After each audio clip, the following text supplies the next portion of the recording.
But it's the only way you're ever gonna learn. You look back and it's all in the past. I'm dwelling on the thoughts I cannot say to you. If I don't say the words, then maybe it's not true. And it feels alright. Good evening, welcome to NUFC Matters with me, Steve Wraith. I'm by myself, no Joe today. He is still struggling with the aftermaths of COVID. He's got a tickly cough and he's unable to join me on screen. But Monday Night Club means that it's your chance to come out and have a say about all things Newcastle United. So if you want to join me on screen, the link is in the chat, pinned at the top. Just click that and come on and give us your views on Newcastle United. A 0-0 draw yesterday against Manchester United at Old Trafford. A well-deserved point, it has to be said. I didn't go to the game. As you all know, we did Match Day Live yesterday with a panel of guests. You can watch that back if you want. But one person who did go to the game is our first caller. He's been there nice and early. Good evening to Darren. How are you, mate? Hello, pal. How's it going? Very good, mate. Have you got a voice left? I have just. Good to see the photographs on social media, mate. It looked like you had a great day. And a point for Newcastle. What did you make of the game? Well, before I set off, I said to me, mate, I'll take a point now. Before, if I get back with a point, I'll be happy.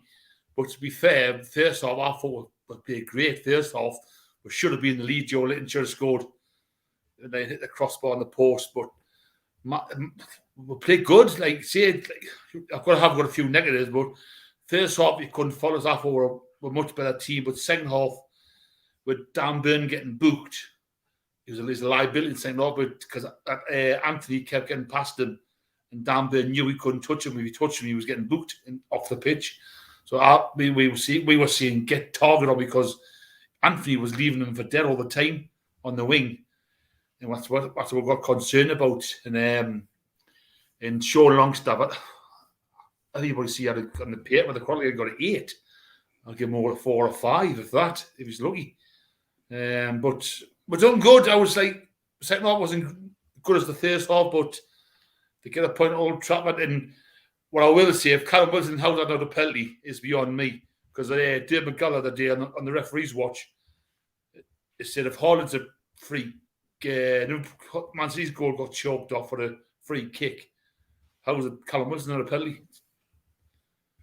Yeah, I mean, I watched the game. It wasn't a very good feed, to be perfectly honest. So it's always very difficult. And then Match of the Day's highlights, were quite short. It was at the end as well, with it being an away game. But one thing I can agree with is, it was definitely a penalty. There is no doubt about it. And to see that, again, time and time again from every angle, how the referee missed that and the linesman have missed that, it is beyond a joke. But on the balance of play and the grand scheme of things, it was a fair result. I think Newcastle United, as you've already said, Joe Linton hit the post in quick succession with 2 headers. Very, very unlucky with them. And then at the death, I mean, we were hanging on in that last 5 minutes. Manchester United changed things around. The petulant Ronaldo went off the pitch, muttering under his breath. And on came, Rashford, who I've got to be honest, we all felt it was probably gonna spoil the party, and he should have done really with that header, which he put, which was put wide. But yeah, all in all, a fair result. I pick up your point about the midfield, and Davy Brewer says thought the midfield wasn't at the races yesterday, and the Burn left back situation isn't working for me. I mean, he came out at his press conference and he defended his decision to play Burn there.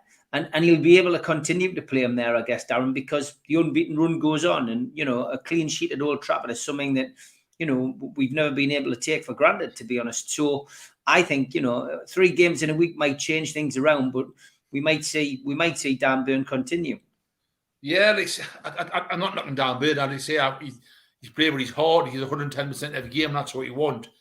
But just a few times in Anthony, especially the second half, if you could say it the best you could, it was a few times he got past him. He was leaving from dead. And Dan Burn just didn't have the pace to keep with him. That's the only thing. And he couldn't touch him because he was on a yellow card in the first half. But I couldn't fault his work where he gave 110%. But the man of match, well, it's between Shaw and Botman and Graffo. Them two was absolutely unbelievable. They ran, Raff would come on, Botman put him on his arse and you're not getting the ball off me, mate. And had Ronaldo in his back pocket, and I was more happy Ronaldo was playing because I reckon Ronaldo's finished. He's not that great now. I know he's a legend, but he's not great. And the first time we heard the Man U fan was the 82nd minute. We heard the Man U fan for the first time, and we clapped for them. But I was happy with the point, Steve. You know. Did you happen to see Alex Ferguson? I mean, we've seen it on the coverage, but did you see they brought Alex Ferguson out at the start to make the presentations to De Gea, etc.? Yeah. I'm sure they did that to wind up Newcastle supporters and wind up the team, you know. Yeah, the fair thing that's for when they brought Ferguson, give him a round of applause and Ronaldo. You never heard that. You never heard the fans. The fans were pretty much quiet. I've been to Man U 3 times, and this is probably the worst I've ever heard. Well, not heard them. You know what I mean? Like we were saying, their fans are very disappointed. Couldn't believe how quiet they were. But like say, like we were in Newcastle, it was sung from start to finish. You know what I mean? Like it was a good game. Like say at first, I was really impressed with the first, how we played, how we set up, pressing Man U on the goal kick. David here kept kicking them out because he was pressurised and all that. You know.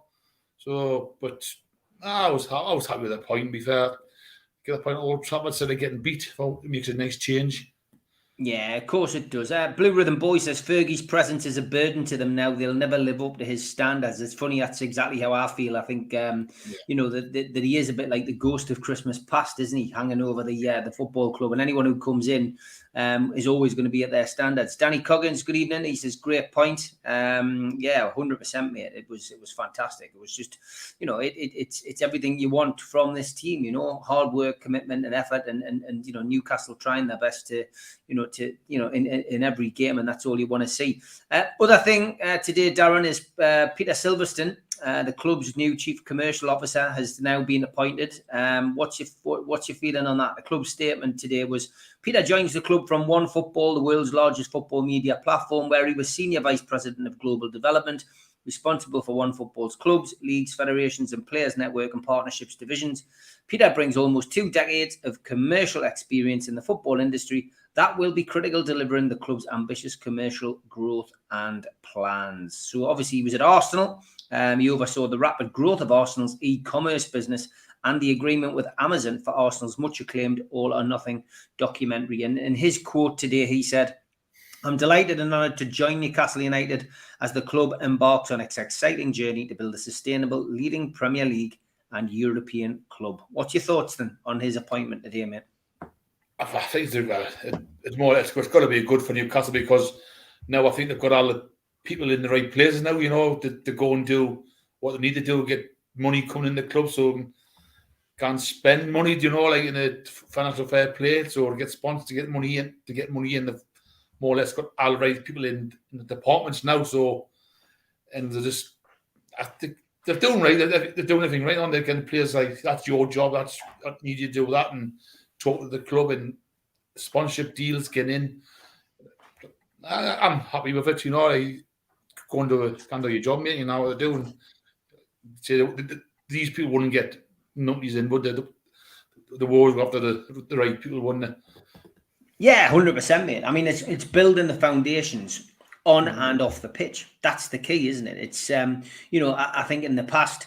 And I'm, you know, I never really am critical of what happened during the entertainers' days because we look back on that with immense pride, and you know, it's the team that we always talk about. We were, weren't we? We were. I've just done a pre-record actually this morning with Paul Ferris, who was the the physio at Newcastle for many years, and of course he's written some successful books now about his time, you know, not just at Newcastle as a physio but as a player, and his battles with ill health. And I'll be putting that on in November. But we're talking about it, and it was built on. You know, it was built on sand. Really, it wasn't built on solid foundations. The entertainers, and when things changed, and when Abramovich came in, you know, Shepherd and Hall realised that they just couldn't compete, and they got out and they sold it to Ashley, and the rest is history. But you know, this time round, we are building solid foundations on and off the pitch, aren't we? Yeah, I've got to say, like I say, that's my main era entertainers. Yeah, and we were spoiled, and you all these youngins, like especially they'll not know that they'll go listen to us, and if you go to a game, if they score 2, we'll score 3. You always guarantee goals in Newcastle, couldn't you? became one of the best memories I've got of that. I think a Newcastle player was down, all around the ground was sang Letty, most of the players' name. Like one Johnny Burris fan, he was like that. Listen, he loved it, didn't he? It was just unbelievable them days. Like coming up from the championship promotion and all that. And it was a roller coaster ride. Like I said, having Shearer, Thurman, and all the players. Unbelievable.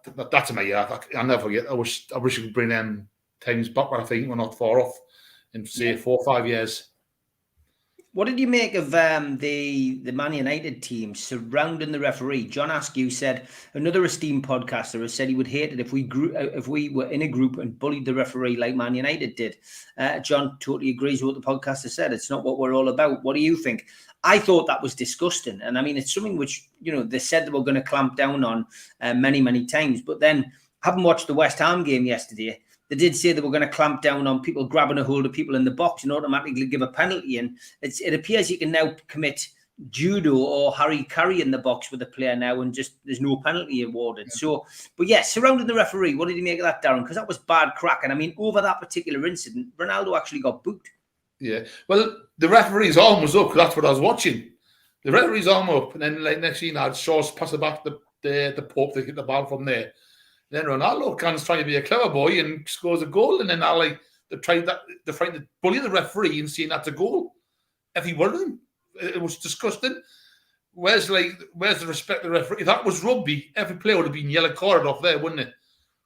Yeah, it was. If a player gets in 2 yards, the referee told the referee bad effing blind, and the fact rugby, the players are scared of the referees in the rugby, and that's what football needs to get like that. Instead of players bullying the referees, the player needs to be petrified of the referees.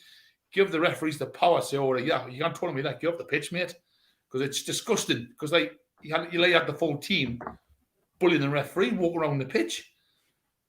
Yeah, blue rhythm book. A long time ago, when the ref gave a penalty at Old Trafford, you had all the team, didn't you?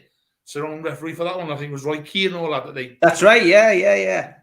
It was like that yesterday because they barely wanted to go. They wanted to cheat to get the goal. I couldn't believe it. Yeah, unbelievable. Blue Rhythm Boy says, Simon Jordan said today, it's a revolution as we've spent so much. He claims we were set a £60 million budget this summer. I didn't think there was a budget. And I would say there wasn't. I mean, we had all of this palaver during this summer transfer window saying that we had £50 million and this and that and the other. I just genuinely think some of these people just say things for the sake of saying it.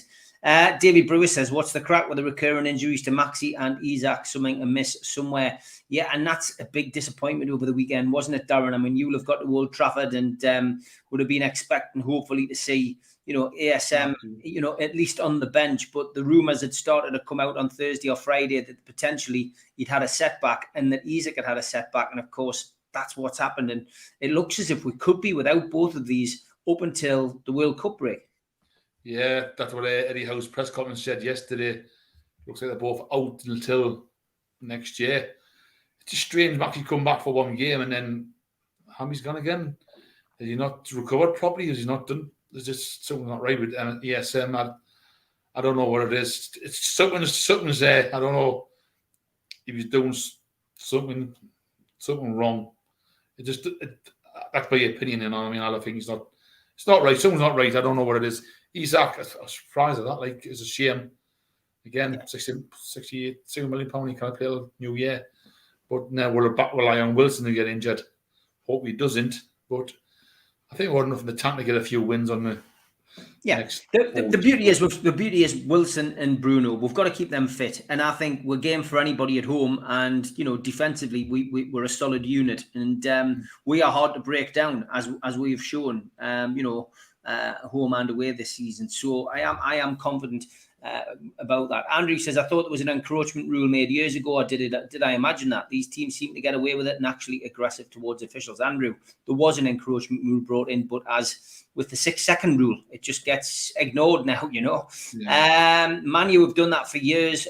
Give one warning, and if they continue, book every player who gets involved. It'll soon stop. And Julie says, only the captain should approach the referee. Anyone else is booked and keep booking them every game until they learn and fine the clubs also. Andrew agrees with you. He says, you're right, Darren. You should actually sin bin these people. That might not be a bad idea. And Roger says he was about to say that as well, which is interesting. John's asking us a question. If you're all right to hang on, Darren. Yes, I'm nothing. Yeah. Okay, mate. Well, that's great. You can join me. Anybody else wants to jump on? Feel free. I saw George in the background, but he's disappeared. Here's a challenge. Can you think of a negative at our club at the moment? I'm struggling and I need your help. My negative would be strength and depth, John. Still, I mean, if you're talking negatives, it has to be personnel, because we haven't got the strength and depth, and that's shown at the moment with, as soon as we lose one or two key players in key positions, we're struggling to make ends meet up front. We've got no options, and if we lose Wilson or we lose Bruno, we're literally threadbare up front again. Even if you lose Amaron too. Yeah. Because he had another good game yesterday, but Murphy was back. Murphy didn't have a good game yesterday. Personally, I think he wasn't that good yesterday. But you'd say strength and depth. Totally agree with Steve and John. Because like say, if you lose Bruno, your heart sink. Joe Linton, I like the bloke. He just needs to be a little bit more controlling that midfield. His touch when we receive the ball, he needs to be a little bit more strong on that touch of his. But I like Willock. I'm a big fan of Willock. I would drop Sean Murphy and Sean Longstaff and play Joe Willock on Wednesday. Me personally, he wasn't well. I believe on Eddie Howe said. That's right. Yeah. I mean, it's one of those things, isn't it? Players, taking ill. I think they lost Ericsson through the same kind of illness. Almiron, it's interesting because on our commentary yesterday, Darren, none of us picked Almiron out, and I mean, he seemed to have a very, very quiet game. To be fair, as I mentioned at the top of the program, the feed wasn't very good, but you say he had a decent game. He works hard, Steve, and that's you can't ask him all. And he doesn't stop running non-stop. He just keeps running and works his socks off. He tries his best, and that's all he asked for as a Newcastle fan. Give 110%. He was giving 130% off. And I know a lot of people say, "Oh, he's not great," but at a minute he's doing everything right for me. I think he's working his socks off. He's grafting. He's up and down. He's helping defence. He's tracking. Like they say, all the players are. You watch how they're closing players down in the triangles. Again, that was Man U's probably yesterday. They were taking a goal, kicking it all the players, closing the Man U players down, and they didn't know what to do in the first half. We need 3 points on Wednesday, but I don't think it'll be a foregone conclusion. I'll be happy with 1-0. I'm going to bring in Paul. He's joined us. Good evening, Paul. Hi, Steve. Hi, Darren. Hi, mate. Hello, Good to see you, Paul. Good to see you, Paul. What have you got to say tonight, mate? Well, we got a point yesterday, and as I've said many times on Twitter and Facebook, the more points we gain, the higher we climb. A World Cup is not far away, so the higher we can climb before the World Cup. After it, well, that's the home stretch, innit? And, as you know, well, you should do by now, got a bet on for top 4. That's where I think we'll finish. I mean, I don't think we're good enough to get to the pinnacle, but, top 4, that's good enough. Got 5 games before the World Cup break, and looking at the fixtures, you've got Everton at home on Wednesday. You've got Tottenham away. Then you've got Aston Villa at home, who are struggling. Southampton away, who are struggling. Crystal Palace, of course, in the League Cup. And then Chelsea at home on the 12th, which will be a humdinger. Certainly will be, with the form of both teams hopefully still good. But, it could be conceivable, Paul and Darren, that we could go into that break before Christmas still in the top 6 or 7. Paul? Yeah, I mean, I'm going to be at the Aston Villa game and the Chelsea game. Nephew's already got the tickets for that. And looking forward to hopefully bumping into either Steve Hasty to pass a message on to our owners. Wrote 9 points down, which I think will energise the football club and our city. as you know, that over last weekend, there was a special at St James's with the rugby league, and I'd like to see that expanded, as another YouTuber mentioned the other day, with the fan zone.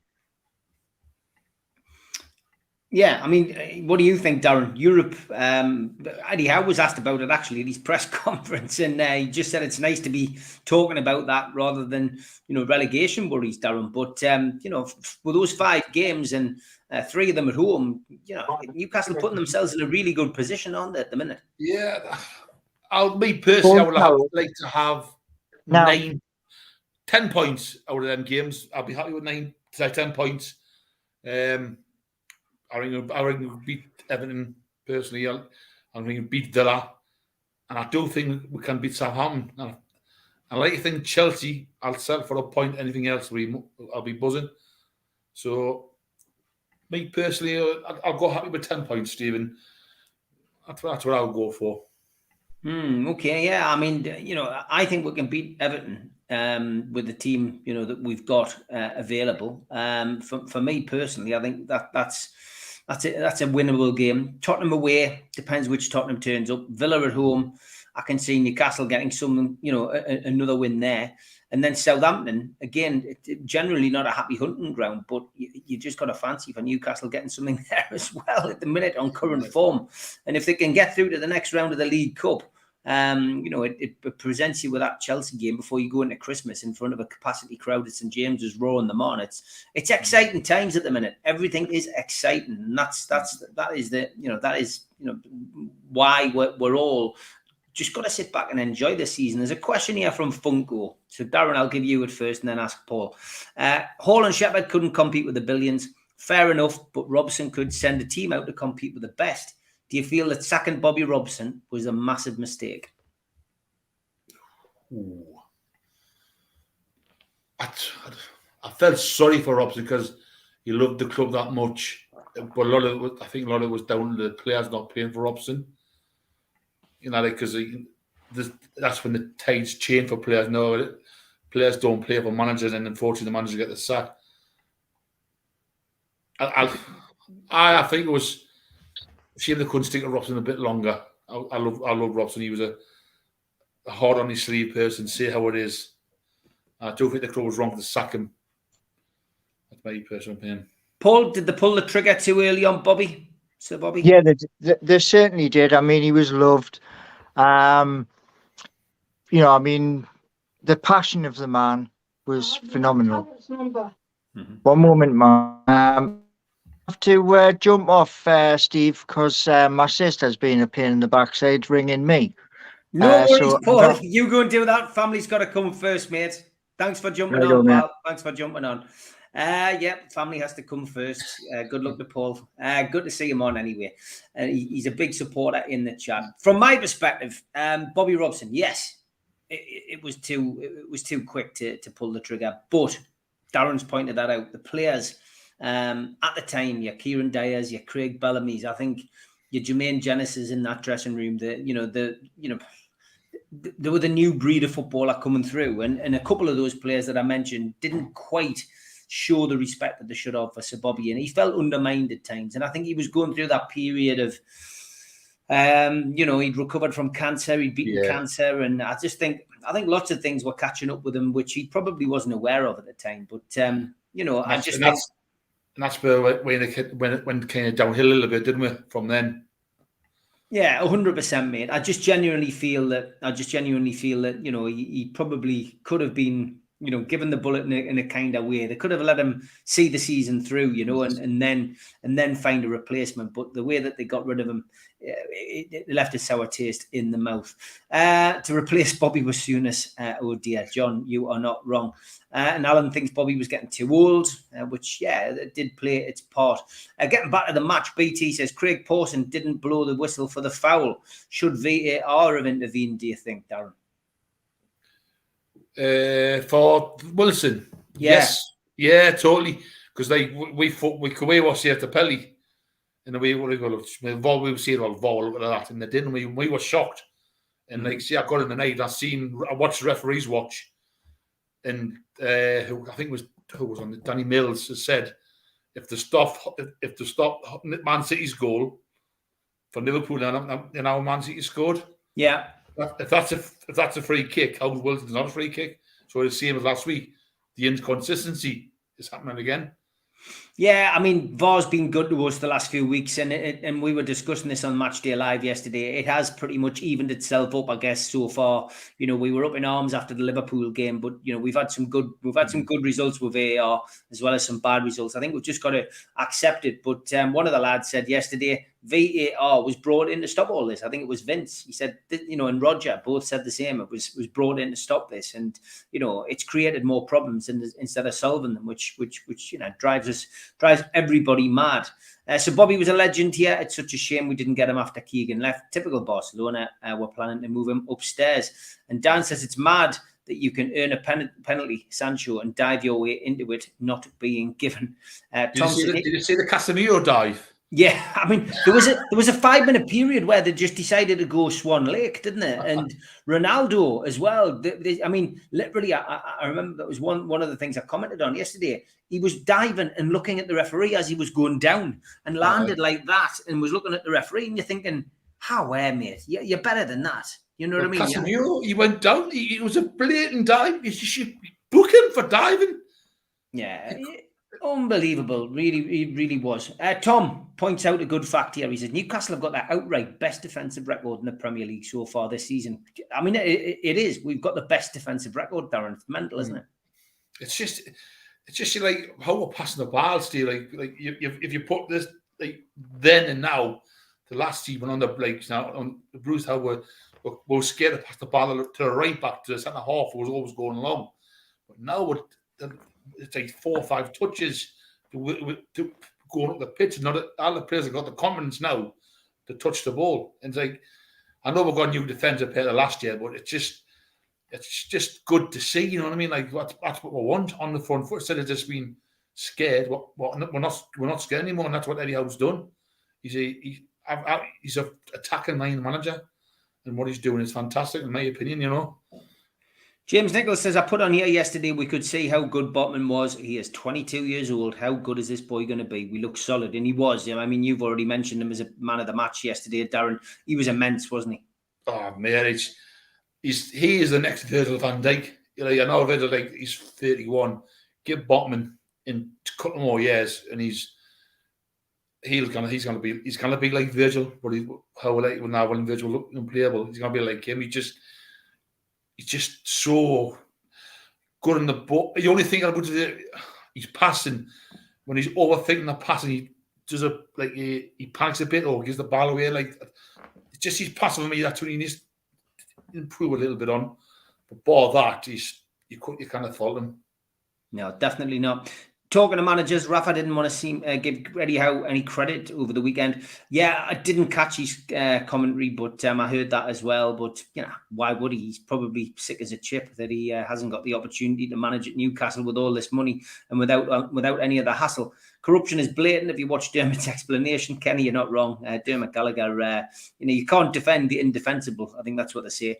We really need to win on Wednesday because Spurs might be tricky. That said, we owe them after last season. Yeah, look, we'll go into every game trying to win every game. Sven Botman said that in his post-match interview.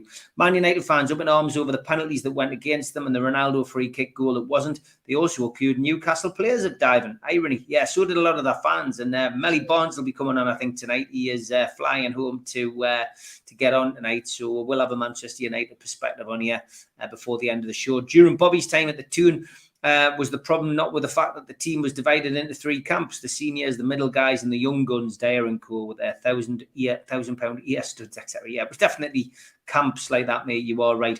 Mr. Anderson says Ronaldo has done it all in his career. Remember the wink with Rooney? Yeah, he definitely has. And Mark says they were frustrated because of how good Botman is. We're not easy to break now, and they didn't like it. And John says, does anyone think in a way this season is a free hit, in that it's one of stabilising the base for us to kick on properly next season? A free hit season? I think they've already decided behind the scenes that this is an opportunity for Newcastle United to establish themselves and spend money, and it's starting to reap the benefits. Yeah, I think this season, personally, I think anywhere in the top 10. But maybe I'll be buzzing with that compared to last year. But I do think we're going to finish with 8th. I'll be happy with 8th if I finish 8th or higher. But just what we're doing this year, how we're doing it, get these games of the way. Johnny, when you transfers when they're open, and then bring a couple of players in, what we need. Yeah, Paul, don't apologise, mate. He's apologising there, saying his family ringing him during the phone call. It's not very professional. Don't worry, Paul. There's no airs and graces on here. These things happen. Dan says, 100% agree, John. I went into the season just thinking the season's just about getting the wheels on. Yeah, I think a lot of people did. But I guess, behind the scenes, they're very ambitious. And like I said, they're laying the foundations. Okay, halfway through the show, I'm going to do the ads. Big thank you to Skips and Bins. Telephone 0800 25 45 25.3, email inquiries at skipsandbins.com, website www.skipsandbins.com, easy contract, free and pay as you go waste collection. Thanks to you lads, you've been with us a long time. Thanks to Darren Baldwin Funerals, independent funeral directors, 304 Old Durham Road, Gateshead, telephone 0191 478 2730, email Darren at darrenbaldwinfunerals.co.uk. And the website is www.darrenbaldwinfunerals.co.uk. Thanks to Garden of Healing Dispensary, CBD hemp and cannabinoid specialists. You can find them at thegohd.com. And thanks to Phil Reid, Phil at 3property.co.uk, telephone 07966 871 993. Thanks to Mr. Vicky's Handmade Sauces from Cumbria. You can find them at mrvickies.co.uk or by telephoning 01768 210 102 and placing an order. Thanks to Media Arts for all the video technology help. Thanks to qtechshop.co.uk, the makers of pool tables and snooker tables in Walls and Newcastle, and the guys who do our website. Thanks to everybody in the chat. And if you aren't a subscriber, then please subscribe by hitting the subscribe button. It is free and you still get 7 shows a week. Tonight, there's 179 watching live at the minute. Just click the thumb up to like the video. That's the one thing you can do for free, which helps build the algorithm and grow the channel. We're also available as a podcast on Spotify, iTunes, and the rest. Simply go across there, and 24 hours after the show has been on YouTube, you will be able to find us in voice only. And if you want to join us, then click join underneath the video. You can make a donation via the $sign in the chat, or you can become a cult member by using the QR code and going straight to NUFCmatters.com. What do you get for your one-off payment? Well, you get a pen, a cup, a membership card, and a scarf, and entry into the monthly NUFC Matters draw. If you want something for free, we do a free car sticker. You just need to email John at nufcmatters.com to get that. And we do support the food bank on this channel. NUFC fans, foodbank.co.uk is where you can make a virtual donation to the Matchday Bucket. We've also got the Steve Howie t-shirt still up for grabs. The winner will be announced on Friday. If you go to my Twitter at Steve Wraith, you can bid for this. Steve will sign it and we will post it out here with all proceeds going to the food bank. And back to the chat. And let's see what other questions we've got. John says, realistically, can we finish above Man United and Liverpool this season? I would say, yes, we can finish above Man U. No, we can't finish above Liverpool. Darren? I'm saying no to both. I think Man U will be 6th or 5th. I think we'll just below that, me personally. I think Man U will. Anywhere that'll be happy. All right, George, I'll have to ask you to put your headphones on, mate, because we're getting a bit of feedback, I think, from your perspective, mate. I'll come to you when you've got them headphones on. Alan, good evening. Evening, lads. Sorry for that family drama. Else I would have been on you. Don't worry, mate. Don't worry. Darren's enjoyed it. He likes his Monday night chats, and we're always happy to have it. We're always happy to have it. Yeah, George, lovely to see you. Good stuff. George has got his headphones on now. How are you doing, George? Okay, Steve. Good stuff. Still lots of feedback on my end. All right, well, we can hear you. All right, no feedback from us. Alan, we'll come to you then. Give us your points on the match yesterday. Well, lads, I was away, unfortunately, so I've only seen the highlights of the game. fantastic result, lads. Fantastic. I mean, Wilson's penalty. I don't want to have a go at one of your fella competitors there, Steve, on Radio Newcastle's John Anderson. Thought Wilson took a dive. Well, I think he should go. I think he should go to Specsavers. I really do. That was the most disgusting decision, as Match of the Day said, of the day. It was a clear penalty for Wilson in my eyes. I know John Anderson was like, he must be part of the Defenders Union, but that was, I mean, I go on a lot of podcasts, Darren, George, and the Man United fans were saying they had a Stonewall penalty. Well, I'm afraid ours was absolutely Stonewall. Absolutely. So in essence, regarding the chances, Joe Linton had a sitter. I saw that, and he should have buried the second one. The first one was instinctive, but the second one, an instinctive forward would have buried that. So all in all, with the chances they had and we had, a draw was a fair result. Just coming to the point about that, lads, about where we would finish in the season. Actually, this weekend, Darren, George, I think the Brighton result and the West Ham result were the best results of the weekend, because I do regard them as our main challenge as the 7th position. But I do think there's a chance we could get in the top 6. I do think if we're another couple of buys, I do think 6 could be possible. But I do think we're fighting at this minute for 7th, Steve. I do think that's up, because looking around, I cannot see Everton, I cannot see Aston Villa, I cannot see Brighton challenging with. And if you look at the table, Leicester are on the floor, literally. So as regards that, I do believe 7th is wide open for it to take, and anything else is a bonus. I really do think that. So all in all, I was a bit down, Steve, Darren, George, about hearing about the injuries to Isaacs and basically ASM. I think it is going forward. We've got 2 games now, and the next 4 or 5 days are going to really stretch where physically, more and mentally, because I do think, like we said last week, Steve, I think we've got the beating of Everton, and I do think we could get something against Tottenham. But with them 2 guys out, it's going to be a mighty tough ask to get something against Tottenham. But I have to, one point, Steve, I've got to bone you about when you said about last week, when you said it's not been very good down there. Actually, we're record of White Hart Lane, Steve. If you look in the records in the last 15 years, it's been very, very good. Very good. As far as, like, actually what's happened is Tottenham's beaten up here and we've beaten them down there. So apart from last year, of course, which I do think we played into their hands, lads, last year when we got beat 5-1. They lost one out of 4 to Tottenham. Got beat last year, but more that I think we won the last 3 or 2 down there. Yes, Darren, we've been really, really good down there over the last 10, 15 years, lads. We've been really, really good down there.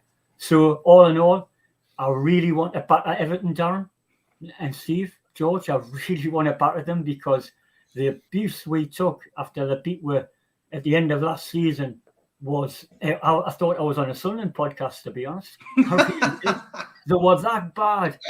Honestly, there were grown blokes, lads. They were in their 50s giving me this dog's dinner of abuse, and I thought, I want you relegated. And I still want them relegated, lads. So I'll be fingers and toes and arms crossed on Wednesday night, lads. Obviously, I can't get a ticket for love the money, Steve, these days. Yeah. But that's my fault. I hold my hands up. I give it up after Benitez never came back, or was kicked out the door, should I say. So that's my choice, because I wasn't going to give that man another £30 of my money until we got taken over, which has been absolutely brilliant.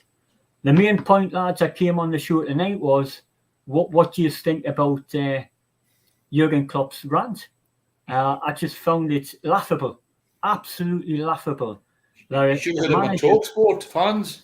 Yeah, I just thought, and I would love to know the voices in the chat, Darren, as well, because here is a manager that their club went out their way to destroy English football forever and to put a ceiling, them 6 clubs, on what they could achieve, and the rest of it could go to hell.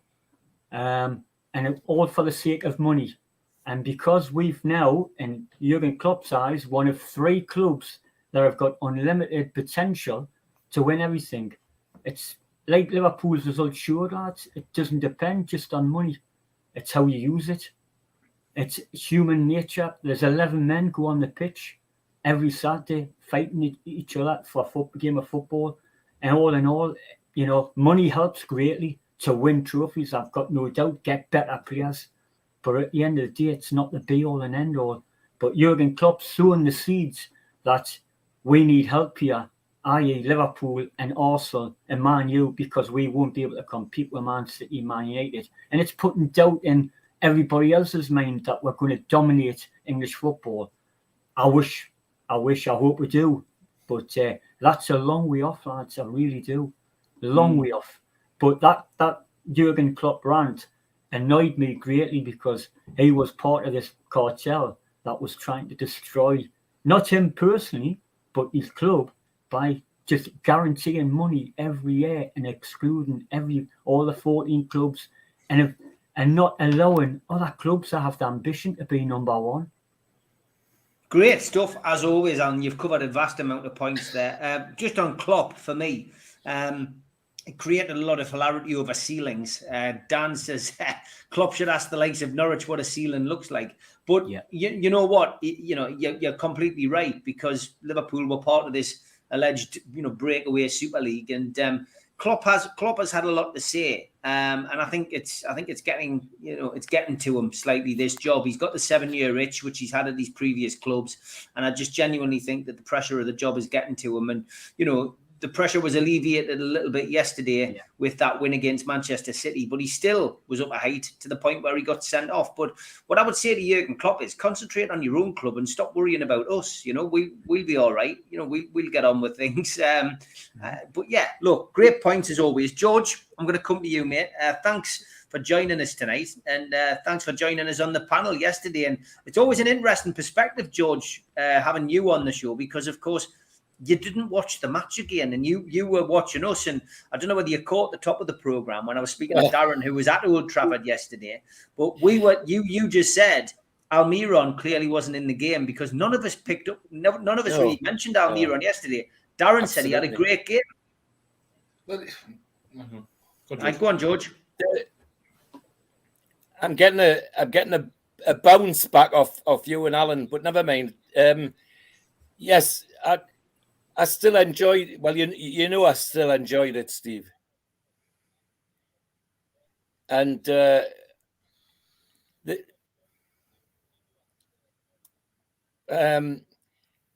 it's having watched it back on Match the Day, etc.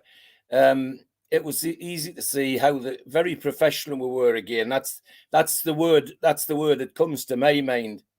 And tonight, I don't know if you've seen it, but they replayed a piece of video with Danny Mills and his partner challenging Dermot Gallagher on the referee about the penalty, and Gallagher was saying the Liverpool one was a penalty, but ours wasn't, and Danny Mills just tore him to shreds, and so did the girl that was with him, saying that if you say one's a penalty, the other one's got to be a penalty. And all it highlights for me is what I said at the beginning to myself. The difference is the Liverpool one's a foul on a Liverpool player at Anfield. The other one's a foul by a Manchester United player at Old Trafford. And it just shows how corrupt VAR is towards these teams. And it's time they're actually going to succeed in getting rid of VAR, because it's making a mockery of it, absolutely making a mockery of it, and it's just ridiculous. And the other thing was the way in which our defence is at the moment, right across the back four, whoever the back four are, But Shaw and Boatman are just outstanding, absolutely outstanding. Shaw is playing truly international class football at the moment. Whatever Howe's done to him, whether he's given him 3 Weetabix now instead of 2, I don't know.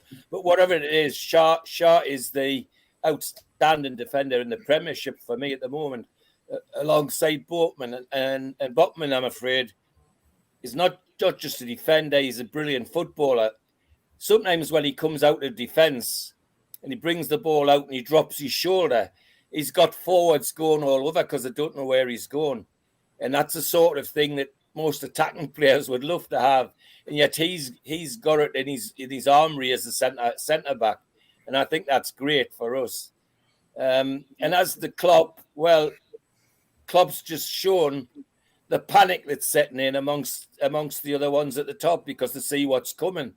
They can see the steamroller coming down the road, and they don't know how the hell to get out of the way of it. It's just going to hit them eventually, and that's quite sad for them, but quite enjoyable for us, especially somebody like me that's been watching everything at St James's Park for the last 70 odd years. To be in a position where people are worried about us, that's fantastic. I mean, it's absolutely fantastic. It is. Well, I did promise that this would happen tonight. Here he is. Melly Bonds, the Manchester United fan from Ashington, is back. Good evening, Melly. Good evening, Steve. Good evening, lads. Calling me a glory seeker. How are son? How are then? Let's hear your views on that match. You were there yesterday. Darren was at the game. George and I and Alan weren't at the game yesterday, but we watched it anyway. We saw enough of it to be able to comment. But give us your view, Melly, from a Manchester United perspective. Well, I said last week that had we gone into Europe off the back of the win against Everton and demolished that European side, Ammonia, that you wouldn't have stood a chance. That didn't happen. We scored a late goal. McTominay, I've been quite a critic of his this year, but he then missed the Newcastle game. And, you know, you could see with your own eyes that Newcastle, they came for the draw. They got what they came for. From the first minute, I mean, from throw-ins, you know, they were taking 30 seconds for a throw-in. They were getting fouled. It was taking them 3 minutes to get back up. I mean, rubbish. I've never seen it. Absolute where rubbish. a player has been off the pitch and the referee actually holds the game up while he's off the pitch. This was my point on Twitter. I was saying, like, you know, the Scouse City ref, because there's a video going online now of him winking as he's coming off.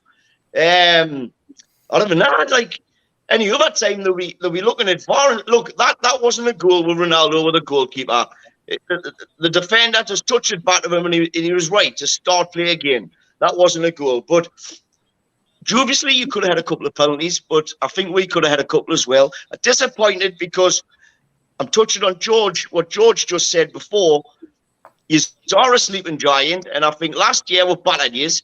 This year we struggled with Eddie Howe's tactics. And next year, after 2 more transfer windows, it's going to be tough. There's no doubt about it. Interesting. Lots of people. Go on, George. Go on. Well, Eddie Howe tactics put in a position of Joe Linton should have scored. He hit the bar and hit the post, and that should have been 1 down, and they would have just collapsed because they were arguing amongst themselves. They were arguing with the referee. Where's the referee's instructions about not approaching the referee? There were 3 or 4 times in that match where all 10 Manchester players were around the referee. Where were the yellow cards? Well, you don't get yellow cards at Old Trafford because the referees don't. Ronaldo got a yellow card for that scenario that you're on about. Ronaldo got a yellow card when they all surrounded him, saying that the ball had already been touched and it was in play. He booked Ronaldo for that. But that happens all the time now, and it's wrong. It's wrong. You shouldn't, you know, without referees, there isn't a game. So the referee's decision is Look at that. I mean, that's the Ronaldo. scenario when he scored, when he brought out the touching back of the keeper. Well, why is he the only one that got a yellow card? Fernandez should have got booked. Aye, why is there not some more yellow cards? Honestly, didn't talk to me about Bruno Fernandes. He came in when we were really bad, and he picked up, and we were absolutely fantastic, and we put him on this pedestal. But for me, lately, like he's always looking to moan. He's always looking for a free kick or a foul, or rather than just get up and play on like all the time. It's ridiculous. He's got it in him. He's got it in him to be a good player, but he focuses more time on criticising other players when they don't give it right, or looking for the foul or the free kick, and his balls is just not there anymore. You know, and I think he's focusing too much on his game, on what we've just been talking about there, like getting fouls and stuff, instead of just being the professional and playing his game, because he's very good when he does it. But more and more so lately, he's I did put that on Do Not Disturb, Steve. Sorry. He's looking for the foul, you know. And in fact, to be honest with you, lads, if I could go through the whole team, I could pick a fault with a majority of the Man United. And I think it's time that we started bringing young'uns through, because, you know, you laugh here and you say, nah, you just get whoever you want. But we're different. We get shirt sellers. Man United gets shirt sellers. Harry Maguire, shirt seller. He had an absolutely fantastic World Cup for England. We bought him. We sell shirts. Ronaldo, shirt seller. Man United, the Glazers buy shirt sellers. They're not investing in the youth. Luckily, Eric Ten Hag, he is all about the youth, but his hands is tied. His hands is tied. You know, I think these players in their contracts have got where they've got to play so many minutes. You know, so. Somebody commented on your tweet yesterday, Steve, saying, explaining Man United in a nutshell, and I had to agree with him, even though I was absolutely gutted yesterday. Like, and I was arguing with every Newcastle fan that was coming on, but this guy, I had to agree with him. You know, we're a graveyard now for these players who sell shirts. You know, it's sad to see, but he usually be loving it, like. Well, we are. Newcastle have just signed the teenage winger from West Ham now, Amadou Diallo. The 19-year-old is going to link up with Newcastle's under-21 squad for the remainder of the campaign. That's another great signing for Newcastle, by the way. And just off the back of you saying that Manchester United aren't signing youth and they're signing shirt sellers, Newcastle are doing the complete opposite. So, interesting. Darren, we'll go around the board for the Newcastle response. You were at the game. What do you make of what Melly's had to say? He's very honest, Melly, and that's why I like having him on. I kind of agree with him, because you look at Phil Jones is still there. He just hasn't played for how long now? He's just getting top wages. He's not even playing. 11, yeah. Yeah, he's not even. He's got maybe 1-2 years left his contract. He's not even at the game, not even the bench. So he's getting paid for now. So the club says, we didn't want you to get lost, but I haven't got the ball to do that. It's going to cost too much. And your team was in by 10 o'clock yesterday. Found that very, very strange to be in by 10 o'clock in the ground. And like your club shop, you had metal detectors when you went in the club shop. I think you did go through. That's very weird. But I say you have people buying merchandise and all the bags and all that and thing. I can't see the point. You can't again and buy merchandise before the game. Mm-hmm. Alan, what's your take on what Melly's had to say? Well, a lot of it about shirt sellers is spot on by Melly, but I would say, Melly knows that the referees need Google Maps to find the penalty spot for the opposition, because they never give penalties there. Never give penalties. I mean, the Wilson penalty was disgusting. It's like walking into your family room where your parents having sex.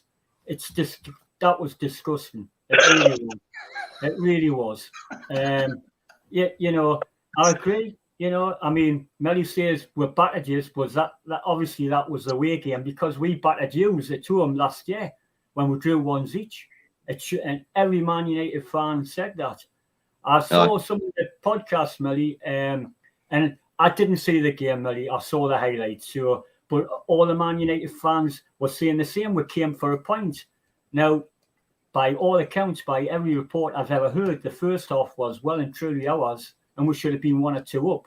And the second half was yours. So I'm really, happy with the point, because it could have went either way. And And Rashford's miss, well, my granddaughter could have scored that one. So, yeah, you know, it's a fair result. I couldn't be happier. Just let, you know, I'd say one thing to Melia is, would he have Saudi ownership now? 100 million%. Well, that's an honest answer, Melia. I was on holiday and there was one lad was saying to me, he was a Man United fan, and he was saying, I'm not too sure. But, you know, he was like effing about it. I said, well, we're delighted to have Saudi ownership. And I think 19 other Premier League clubs would as well. Thanks, Mary. I think that's the way it's going, to be honest. You know, the Super League and stuff, I think that's it's all going to come back into fruition. It's happening with the golf, and it's going to happen with the football.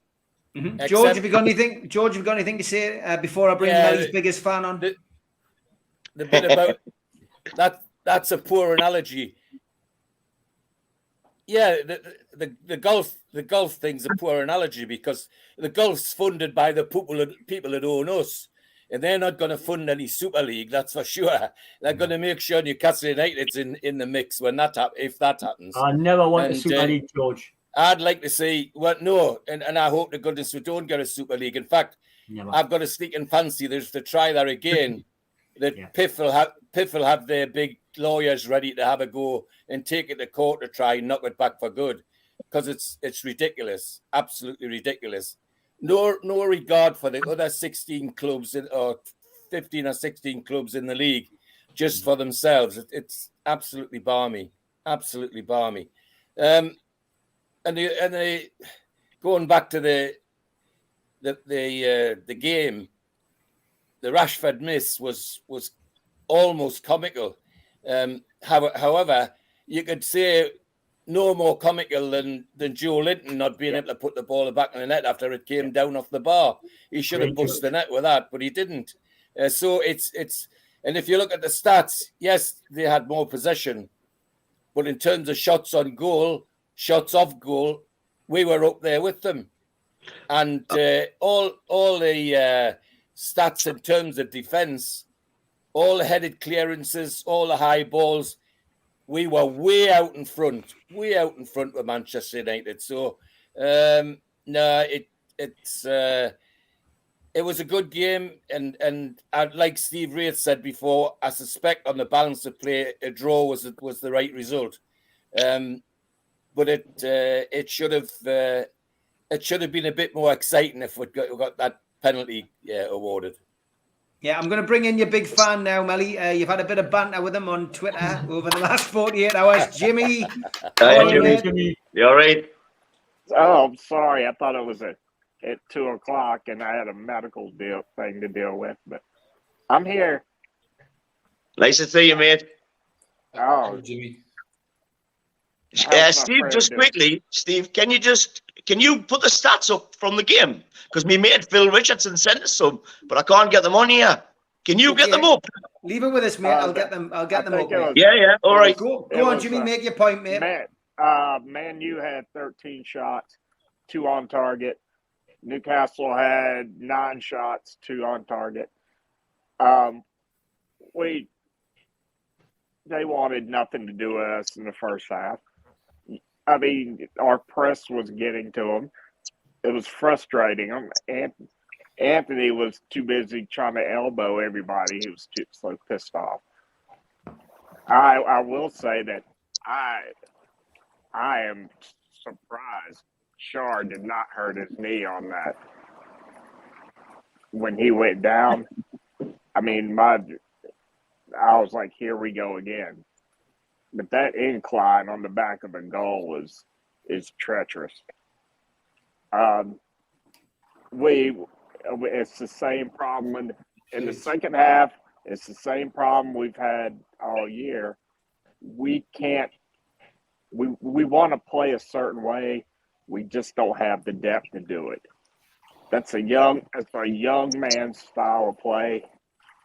And to ask some of these people coming in to press, the high press, not everybody's Almiron.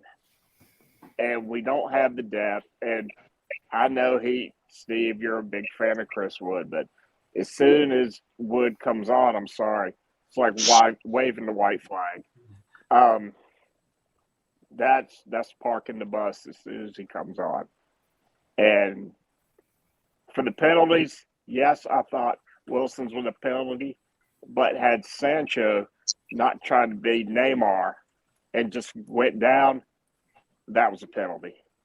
100%. His embellishment was almost comical on that. But we've got a hell of a defense.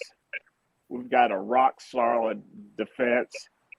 And like I put in a tweet, we have a extremely fragile offensive line that we just can't seem to get everybody together because of these nagging little injuries or sickness.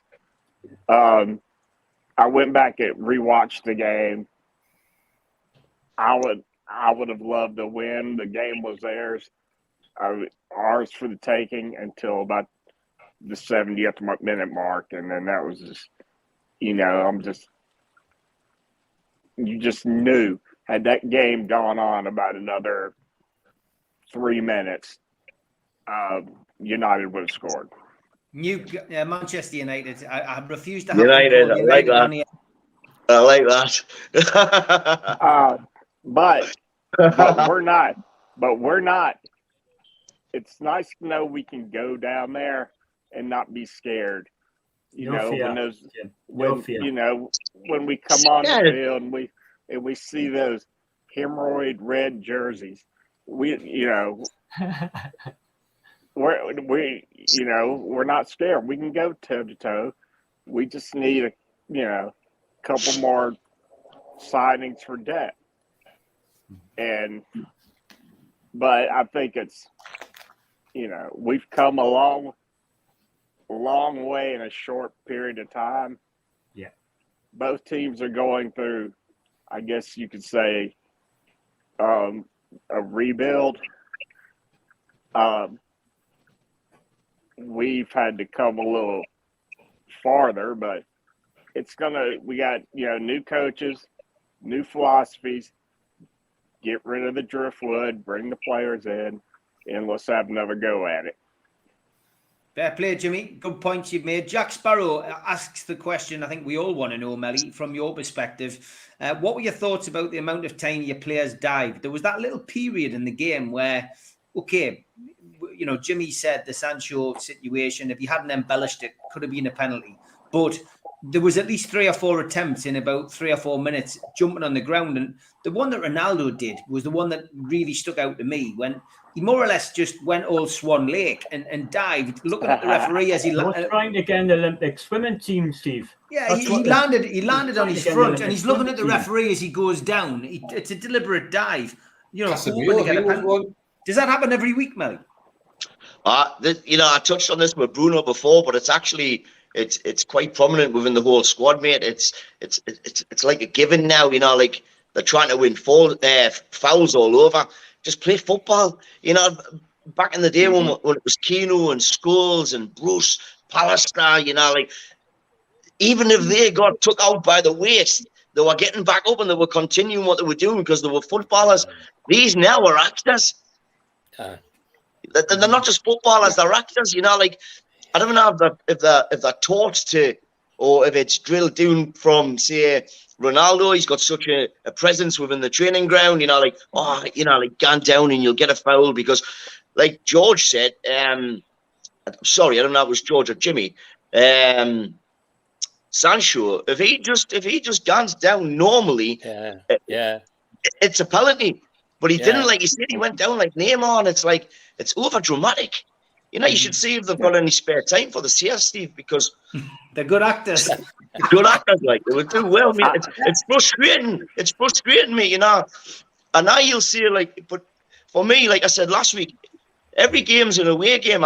By the end of this month, I would have been to the last 12 games, home and away, London, like you name it. I've been there, and we're spending all this money, and we're going to support our club, and we get the piss took out of it because we leave early, like at the City game and stuff. You're paying all this money to go and watch a team who have been put up in a hotel overnight, treated like absolute kings, massages, the best food you can think of, the best training, and they're gone out there and they're not performing. They're getting paid hundreds of thousands of pounds to do your job. You do that in any other job, you're getting sacked. Yeah. Just going to ask you that question that Steve Middlemiss has asked, because we're coming at the end of the programme. He says, Melly, do you think it's Ferguson's shadow is still looming over the team, Melly? He was there yesterday. Massively. He's still got a massive say on the team. He's there or thereabouts. I literally sit about, I would say, 20 seats for him, and he's still very, very involved in the club. And, all the stuff that's gone on with the Glazers, it was actually Sir Alex who helped get that deal through. And I think it's now up to Sir Alex to stand up and make a stand and say, like, enough's enough. This club needs to move forward. And it's without them, and potentially without him having much say. What he's done is absolutely amazing. I don't think it'll ever be repeated. And we've had some of the best days we'll ever have. But to answer your question, yes, I do. All right, I'm going to go around the table. I'm going to go around everybody for the final question. Darren, I think we already answered this, but I'd like your answer again, just for posterity. Newcastle United, Manchester United, who's going to finish the highest, Darren? I'd say Man United. I think Man U will finish 7th. 6 among one's Man U personally, but Newcastle, I'll be buzzing 8th for Newcastle. Okay, Alan, Manchester United still good enough to finish above Newcastle, do you think? Oh, definitely. Without the quality they've got, like Steve, they've definitely got a chance of finishing above where. The only caveat I've got is who we're going to buy in January, lads.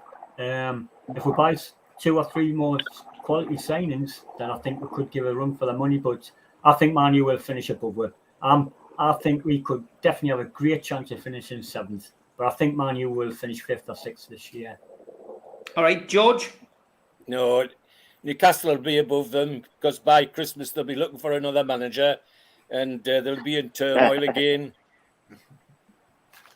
Interesting. Okay, James? Damn, that's a tough one. It is.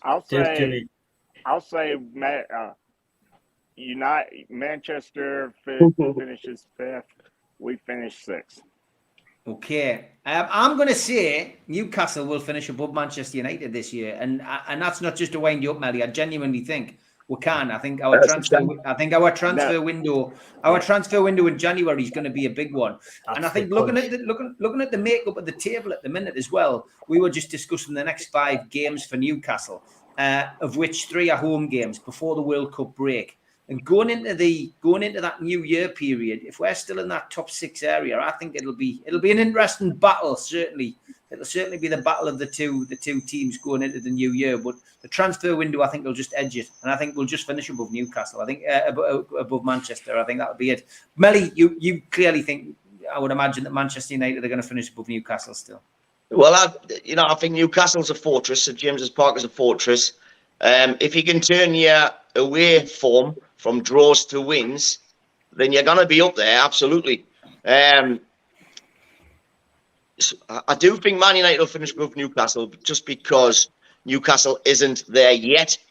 I think you'll get into Europe, absolutely, and I really hope you do, But I think the hardest task you've got is learning all the new fans, the songs. I love it, Melly. Classic. Can we borrow your hymn sheet then, Melly? Can we borrow the hymn sheet? At least we don't have to worry about where we got our prawn sandwiches from. Classic. Hey, Melly, you've been a great sport. You've been a great sport over the last few weeks. Good track, Melly. Good track. I want to Good thank crack, Darren Melly. for staying on for the full show. Thanks to Probably Alan, does, Steve. as always. Thanks to James for his contribution. George, thanks for jumping on. Melly, thanks for jumping on. Thanks to the moderators who've had quite a busy time tonight, stopping these Tinder porn sites advertising in the chat. We'll sometimes get that. But as always, thanks for all your contributions in the chat as well. I'm back 10 o'clock tomorrow morning with Ross Gregory. See you then, guys. Take care. Thanks, Take care. Thanks, everyone. Bye. Everybody.